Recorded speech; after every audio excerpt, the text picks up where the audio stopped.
আলাইকুম, সবাই কেমন আছেন? আশা করি সবাই অনেক ভালো আছেন। তো হাঁসটা দেখে কিন্তু আপনাদের মনের ভিতরে একটু উড়ুধুরু হয়ে আজকে কিন্তু এই হাঁস নিয়েই ভিডিও। হাঁসটা কিন্তু অনেক দিন যাবতই রাতে পাওয়া যায় না, তার মানে হাঁসটা অন্য কোনো জায়গায় ডিম পড়ে হয়তো তাওয়ায় বসেছে, তাওয়ায় অর্থাৎ ডিম নিয়ে বসে গেছে। এটাই আমার আম্মু আমাকে বলল। তো আম্মুর এটা লাস্ট ইনস্ট্রাকশন, আজকে কোথায় হাঁস আছে এটা বের করতে হবে এবং ডিমটাও বের করতে হবে। তো আমি মিশনটা স্টার্ট করে ফেললাম। দেন হাঁস যেখানে আছে আমি আছি, কিন্তু হাঁসটা আজকে যে পরিমাণ ঘোলটা আমাদেরকে খাওয়াইছে সেটা না বলার মতো। ঢাকা থেকে এসে কেউ আসলে এত ঘোল খাওয়াইতে পারে না যতটা ঘোল হাঁস মশাই দেখেন কোথায় চলে এসে, গোয়ালের পিছনে চলে এসে। পিছনটায় অনেক পরিমাণ বাগান, আমরা তো ভাবছি হয়তো বাগানের পিছনেই ডিমটা পেড়েছে। বাগানের ভিতর অনেক ঘোরাঘুরি করেছি বাট ডিম পাইনি। দেন তারপরে আস্তে আস্তে দেখলাম হাঁসটা এদিকে আসলো, এসে আমার কাকুদের সিঁড়ি নিচে ঢুকে গেছে। দেন পরে সিঁড়ি নিচে দেখি একটা ফাঁক আছে। দেন তারপরে ফোনের আলো দিয়ে যখন আমি এদিকে আসলাম দেখলাম না, হাঁসটা বসে আছে। আমি তো ফার্স্টে ভাবছি হয়তো কোনো ডিম নেই, ডিমটা হয়তো কেউ নিয়ে নিয়েছে, কিন্তু আমাদের ধারণাটা সম্পূর্ণরূপে ভুল। আসলে ওর ভিতর অনেকগুলো, প্রায় 12টা ডিম ছিল। পরে আম্মুকে আমি চিল্লাই ডাকলাম, আম্মু আম্মু আম্মু এদিকে আসো, হাঁসের বাসা আজকে পেয়ে গেছি। তো দেন তারপরে এই যে হাঁস এখানে পাটখাটি ছিল, তো পাটখাটিটা সরাসি, পাটখাটি না সরাইলে কোনো মতে আসলে হাঁসের কাছে পৌঁছানো সম্ভব ছিল না। এখন আপনারা হয়তো বলতে পারেন হাঁসটা থাকলে ডিম দিয়ে বাচ্চা ফুটতো, কিন্তু আসলে না, আসলে মোরগ নাই। আর মোরগ না হইলে যে ডিমটা হয় গ্রামের ভাষায় সেটাকে বারো ডিম বলে, আর বারো ডিমে কখনোই বাচ্চা উঠে না। আম্মু এই ভয়টা পাচ্ছিল কতদিন ধরে এর ভিতরে আছে সেটা বলা যায় না, কিন্তু হ্যাঁ পরে কিন্তু আমি ভয়েস দিয়েছি পরে। তার আগে কিন্তু আমরা ডিমটা রান্না করে খেয়েছি এবং আলোয় দেখেছি গ্রামীণ পদ্ধতিতে যে ভিতরে রক্ত জমাট বেঁধে গেছে কিনা। তো আমার কাকু আমার হাত ধরে টানছে, আসলে কাকুদের বাসায় এটা ছিল, কাকুদের সিঁড়ি নিচে।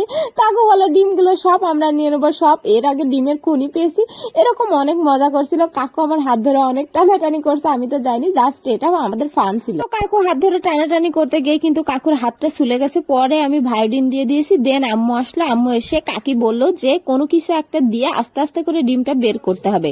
তো হাঁসটা আগে বের করা ছিল সেহেতু ডিমগুলো আমরা দেখতে পারছিলাম। দেন আম্মু একটা লাঠি নিয়ে আসলো, লাঠির সাহায্যে আস্তে আস্তে ডিমগুলা বের করে রাখছে এবং আমি গুনে গুনে একটা ঝুড়িতে রাখছি। আসলে কতগুলা ডিম হলো এগুলোকে তো আমাকে ভালোভাবে গুনতে হবে এবং আপনাদেরকে জানাইতে হবে। তো ডিমগুলো সাইজ ছিল বড় বড়। আসলে এটা চীনের হাঁসের ডিম, আপনারা হয়তো বুঝতে পারবেন কিনা জানি না, শহরের মানুষ চীনের হাঁস কেমন, তবে আমি হাঁসটার ছবি দেখিয়েছে, আপনারা নিশ্চয়ই চিনছেন চীনের হাঁস কেমন হয়। তো হাঁসের ডিম সাধারণত একটু বড় হয়, মানে দেশি হাঁসের থেকে, তার থেকে বেশি বড় হয় রাজহাঁসের ডিম। আপনাদেরকে অবশ্যই আমি রাজহাঁসের ডিম দেখাবো। তো গুনতে গুনতে প্রায় 12টা ডিম হয়ে গেছে। তো এই ডিম বের করতে করতে আম্মু কিন্তু আমাকে বলে ছোলার ডাল দিয়ে 10টা ডিম রান্না করবে, করে সবাই মিলে খাবে। চিনেন না তারা অবশ্যই কমেন্ট করবেন, আর যার যার ডিম লাগবে সে অবশ্যই কমেন্ট করবেন। অবশ্যই পার্সেল করে ডিমটা পাঠিয়ে দেব, অথবা আমাদের বাসায় আসবেন, ইনভাইট করব, আসলেই আপনাদেরকে ডিম খাবো। কারণ আমাদের অনেক ডিম, দেশি হাঁসেও অনেক বেশি ডিম পারে, রাজহাঁসেও পারে, তারপরে এই যে এটাকে চীনের হাঁস বলে, চীনের হাঁসেও কিন্তু অনেক বেশি ডিম পারে। তো ডিমটা আলোয় দিয়ে দিয়ে সুন্দর করে দেখছিলাম যে ভিতরে রক্ত হয়ে গেছে কিনা। রক্ত হইলেও কিছু করার ছিল না, কারণ এই ডিম কখনোই খাওয়া যাইতো না, কারণ মোরগ ছিল না, সে কারণে ডিমগুলা বাওয়া হইতো, আর বাওয়া ডিমে কখনো বাচ্চা উঠে না। হুট করে একটা হাঁসের পিছে লেগে ডিম খুঁজে পাওয়া, এটা কিন্তু অনেক আনন্দের মজার। আর আমি সবসময় আমার আনন্দের মজার সুখ দুঃখের সকল কথা কিন্তু আপনাদের সাথে শেয়ার করি।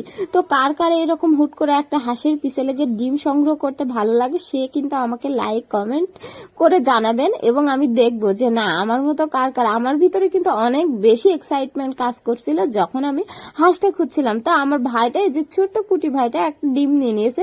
ও অনেক বেশি ডিম পছন্দ করে, তো আম্মু বলে রান্না করে দিতাম, আমি বলছি না ও নিয়ে নিক। তো বলে ও তো রান্না করলেও তো খাবে, তো আমি বলছি খাবে, হয়তো একটু বেশি খাবে। দেন এই যে ডিমটা রেখে দিয়েছি। তো আম্মু হাঁসটা ধরে নিয়ে গেল। তো সবাই ভালো থাকবেন, সুস্থ থাকবেন।